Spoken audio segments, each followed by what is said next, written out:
Motility मतलब आपके gastrointestinal tract की मूवमेंट।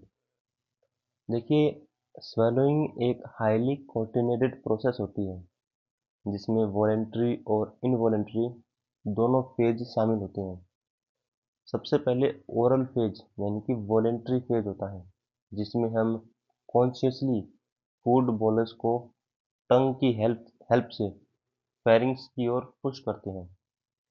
इसके बाद फेरेंजियल फेज यानी कि इनवॉलेंटरी शुरू होता है जहां रिफ्लेक्स एक्शन के तहत सॉफ्ट पैलेट नेसोफैरिंक्स को बंद कर देता है और एपिग्लोटिस एयरवे यानी कि ट्रैकिया को कवर कर लेता है ताकि फूड गलत रास्ते में न चला जाए। इसके बाद एसोफेजियल फेज यानी कि इनवॉलेंट्री फेज आता है जिसमें फूड पेरिस्टेलिसिस की हेल्प से एसोफेगस से होकर स्टमक तक पहुंचता है। यह पूरा प्रोसेस इतना कोऑर्डिनेटेड होता है कि नॉर्मल कंडीशन में फूड कभी एयरवे में एंटर नहीं करता। नेक्स्ट है पेरिस्टेलिसिस।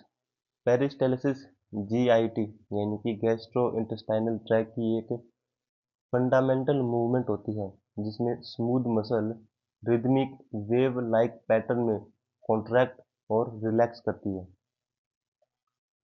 इसमें फूड बोलस बोलस के पीछे वाले हिस्से में कॉन्ट्रैक्शन और आगे वाले हिस्से में रिलैक्सेशन होता है जिससे फूड आगे की ओर पुश होता रहता है। यह मूवमेंट एसोफेगस से लेकर इंटेस्टाइन तक होती है और फूड कॉन्टिन्यूसली आगे बढ़ता रहता है। इस पूरी प्रोसेस को इंट्रिंसिक नर्वस सिस्टम कंट्रोल करता है जिसको ब्रेन ऑफ गट कहा जाता है क्योंकि यह बिना कॉन्शियस कंट्रोल के भी जीआईटी मूवमेंट को रेगुलेट कर सकता है। नेक्स्ट है सेगमेंटेशन। सेगमेंटेशन स्मॉल इंटेस्टाइन की एक स्पेशलाइज्ड मोटिलिटी होती है जिसमें इंटेस्टाइन के अलग अलग सेगमेंट्स में लोकलाइज्ड कॉन्ट्रैक्शन और रिलैक्सेशन होता है। इसमें फूड आगे नहीं बढ़ता बल्कि एक ही जगह पर बार बार मिक्स होता है। इस प्रोसेस का मेन पर्पस काइम को डाइजेस्टिव एंजाइम्स और इंटेस्टाइनल म्यूकोसा के कांटेक्ट में लाना होता है जिससे डाइजेशन और एब्जॉर्प्शन ज़्यादा हो सके। देखिए, सिंपल लैंग्वेज में अगर देखें तो सेगमेंटेशन फूड को घुमाकर अच्छे से प्रोसेस करता है, न कि उसे आगे पुश करता है। नेक्स्ट है गैस्ट्रिक एम्प्लीफाइंग या फिर एम्पटिंग। गैस्ट्रिक एम्पटिंग वह प्रोसेस है जिसमें स्टमक धीरे धीरे अपने कंटेंट यानी कि काइम को ड्यूोडेनम में रिलीज करता है। यह प्रोसेस पूरी तरह से कंट्रोल्ड होती है और इसमें पाइलोरिक स्पिंचर काफ़ी इंपॉर्टेंट रोल प्ले करता है।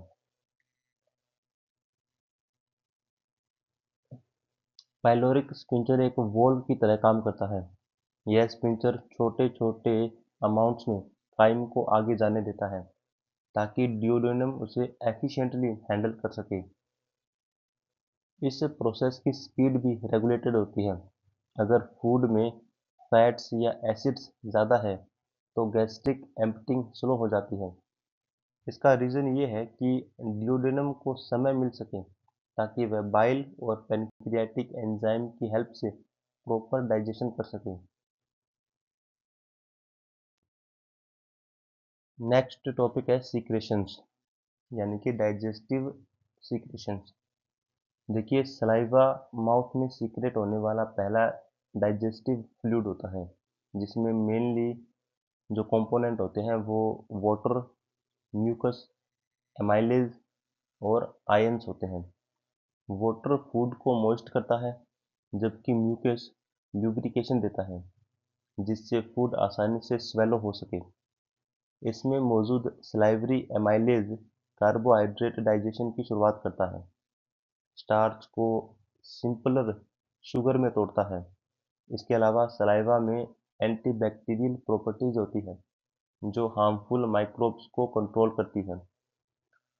इस तरह सलाइवा डाइजेशन की प्रिपरेशन फेज को स्मूथ और इफेक्टिव बनाता है। नेक्स्ट है गैस्ट्रिक जूस।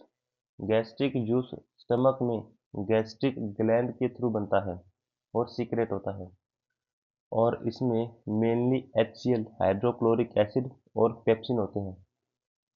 HCl स्टमक में हाईली एसिडिक एनवायरनमेंट बनाता है जो फूड में मौजूद माइक्रोब्स को डिस्ट्रॉय करता है और प्रोटीन्स को डीनेचर करता है, जिससे उनका डाइजेशन आसान हो जाता है। पेप्सिन एंजाइम प्रोटीन डाइजेशन की शुरुआत करता है, प्रोटीन्स को स्मॉलर पेप्टाइड्स में तोड़ता है।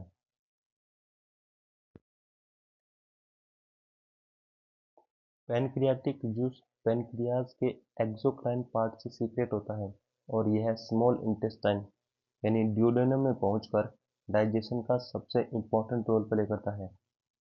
इसमें तीन मेन टाइप के एंजाइम्स होते हैं। एमाइलेज जो कार्बोहाइड्रेट्स को तोड़ता है, लाइपेज जो फैट्स को फैटी एसिड्स और मोनोग्लिसराइड में तोड़ता है, और प्रोटीज जैसे कि ट्रिप्सिन जो प्रोटीन्स को छोटे पेप्टाइड्स और एमिनो एसिड्स में ब्रेक डाउन करता है। इस तरह पैनक्रियाटिक जूस ऑलमोस्ट सभी मेजर फूड कंपोनेंट्स यानी कि कार्ब्स, फैट्स और प्रोटीन्स का डाइजेशन करता है, इसलिए इसे मेजर डाइजेस्टिव फ्लूइड माना जाता है। नेक्स्ट है बाइल। बाइल लीवर में बनता है और गॉल ब्लैडर में स्टोर होता है। इसमें एंजाइम्स नहीं होते, पर बाइल सॉल्ट्स होते हैं जो फैट्स के डाइजेशन में इनडायरेक्टली रोल प्ले करते हैं। बाइल सॉल्ट्स फैट्स को छोटे छोटे ड्रॉपलेट्स में तोड़ते हैं, जिसको इमल्सिफिकेशन बोलते हैं। इससे सरफेस एरिया बढ़ जाता है, जिससे लाइपेज एंजाइम इफेक्टिवली काम कर पाता है। इसके अलावा बाइल फैट अब्जॉर्प्शन में भी हेल्प करता है। मिशेल फॉर्मेशन के थ्रू फैट्स को इंटेस्टाइनल सेल तक पहुंचाता है।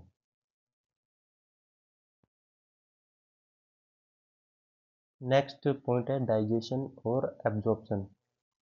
देखिए कार्बोहाइड्रेट्स डाइजेशन जो होता है वो माउथ यानी कि स्लाइवरी एमाइलेज से शुरू होकर स्मॉल इंटेस्टाइन में कंप्लीट होता है, जहां एंजाइम्स कॉम्प्लेक्स कार्ब्स को ग्लूकोज में तोड़ देते हैं। यह ग्लूकोज इंटेस्टाइनल सेल्स यानी कि एंट्रोसाइट्स के थ्रू एब्जॉर्ब होकर सीधे ब्लड स्ट्रीम में चला जाता है और बॉडी के लिए इमीडिएट एनर्जी सोर्स बनता है। प्रोटीन्स स्टमक यानी कि पेप्सिन और स्मॉल इंटेस्टाइन यानी कि पैनक्रियाटिक प्रोटीज में ब्रेकडाउन होता है और एमिनो एसिड में कन्वर्ट होते हैं। ये एमिनो एसिड्स इंटेस्टाइनल लाइनिंग से एब्जॉर्ब होकर ब्लड में जाते हैं और आगे टिश्यू रिपेयर, ग्रोथ और एंजाइम या हार्मोन सिंथेसिस में काम आते हैं। नेक्स्ट है फैट। फैट्स का डाइजेशन बाइल यानी इमल्सिफिकेशन और पैनक्रियाटिक लाइपेज की हेल्प से होता है, जिससे ये फैटी एसिड्स और मोनोग्लिसराइड्स में टूट जाते हैं। ये सीधे ब्लड में नहीं जाते, पर इंटेस्टाइनल सेल के अंदर जाकर काइलोमाइक्रोन्स बनाते हैं और फिर लिम्फेटिक सिस्टम के थ्रू सर्कुलेशन में एंटर करते हैं। यह प्रोसेस फैट्स के यूनिक एब्जॉर्प्शन पाथवे को शो करता है। डाइजेस्टिव सिस्टम का natural control mainly एंट्रिक nervous system ENS के थ्रू होता है, जिसको ब्रेन ऑफ गट कहा जाता है। यह सिस्टम इंडिपेंडेंटली काम कर सकता है और बिना कॉन्शियस कंट्रोल के मोटिलिटी यानी कि मूवमेंट और सीक्रेशन यानी कि एंजाइम का सीक्रेशन इसको रेगुलेट करता है। ENS के दो मेन प्लेक्सेस होते हैं, मिंटेरिक और सब म्यूकोसल। मिंटेरिक मतलब मोटिलिटी कंट्रोल और सब म्यूकोसल यानी कि सीक्रेशन कंट्रोल। यह लोकल रिफ्लेक्सेस के थ्रू तुरंत रिस्पॉन्स देता है, जैसे कि फूड आने पर मूवमेंट और सीक्रेशन बढ़ जाता है। नेक्स्ट है हार्मोनल कंट्रोल। डाइजेस्टिव प्रोसेस को फाइन ट्यून करने के लिए काफ़ी सारे हार्मोन काम करते हैं, जैसे गैस्ट्रिन, यह स्टमक में रिलीज होता है और HCl की सीक्रेशन को बढ़ाता है और गैस्ट्रिक मोटिलिटी को स्टिमुलेट करता है, जिससे डाइजेशन तेज होता है। नेक्स्ट है सीक्रेटिन। यह ड्यूडेनम से रिलीज होता है जब एसिडिक काइम आता है। यह पैनक्रियाज से बाइकार्बोनेट सीक्रेशन को बढ़ाता है, जो एसिड को न्यूट्रल करता है और इंटेस्टाइन को प्रोटेक्ट करता है। नेक्स्ट है cholecystokinin CCK। Cholecystokinin fatty food के रेस्पॉन्स में रिलीज होता है। यह पैनक्रियाटिक एंजाइम सीक्रेशन को बढ़ाता है और गॉल ब्लैडर को कंट्रोल करता है, जिससे बाइल रिलीज होती है और फैट डाइजेशन एफिशिएंट बनता है। नेक्स्ट है GIP, गैस्ट्रिक इनहिबिटरी पेप्टाइड। यह हार्मोन गैस्ट्रिक एक्टिविटी को कम करता है, यानी कि मोटिलिटी और सीक्रेशन को स्लो करता है, और साथ ही इंसुलिन रिलीज को बढ़ाता है ताकि ब्लड ग्लूकोज लेवल रेगुलेट रह सके।